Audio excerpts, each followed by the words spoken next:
Friends আসসালামু আলাইকুম। তো অলরেডি আজকে আমি ধানমন্ডি আসছিলাম, তো প্রান্ত আর আলভির ওর সাথে মূলত দেখা করার জন্য। আর ওরা মূলত এখানে আসার একটা রিজন ছিল হলো বাইকটা সেল দিব।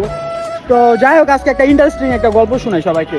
আচ্ছা, তো যে কাস্টমারটা আসলো ওর মূলত কাহিনীটা ছিল কি লাইক? উনি অনলাইনে দেখছিল, দেখার পরে উনি মানে একটা দাম বলছিল, আমি একটা দাম বলছি। তো আমি আর মারে বাপ না, আমি তোর কাহিনী হয় না উঠে না।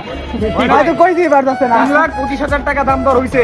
হওয়ার পরে আমি খারার উপরে 15,000 টাকা কমাইছি, তারপর আমার ছেসলামি করে 95 থেকে গেছে। ও না না, তারপর দেখ, মানে 2% বারবার তারপরে 1,000 বাড়াইতে বাড়াইতে 3 লাখ ঠেকছে। আমি আরো 5,000 কমাই 3 লাখ 5 কিছু তাও হলা নিয়ে না। ভাই 5,000 টাকার জন্য লাস্ট মানে ছেলের বাইকটা নেয় না। আর ছেলে তো ফার্স্টে বাইক দেখে তো চয়েস হয়েছে।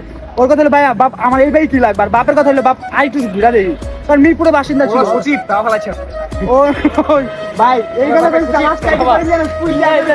গেট গো কি হ্যারিয়ার নিয়ে আইছে তো। হ্যারিয়ার নিয়ে আসছে, তার ফিক্স বাজেট 3 রুপে সে যাবে না। না, ফিক্স মানে আর টাকা আছে, ভিতর কত লেখা ছেসরে দিবে, ওটা দিয়ে আটকে রাখো, ওই বাড়াই ভাই এই যে পোলা করে ভাই তোম করে কইতাছি, বাইক কিনতে আইলে ভাই কোনো বাপ লয়ে আবি না, কোনো ভাই বাপ লয়ে আইলে জানো মানে প্যারা দিব। 5,000 টাকা লেগে খুব লেভেল প্যারা দিব। তো আজকে কিন্তু এই পর্যন্ত সবাই ভালো কাস্টমার আরেকটাই আছে,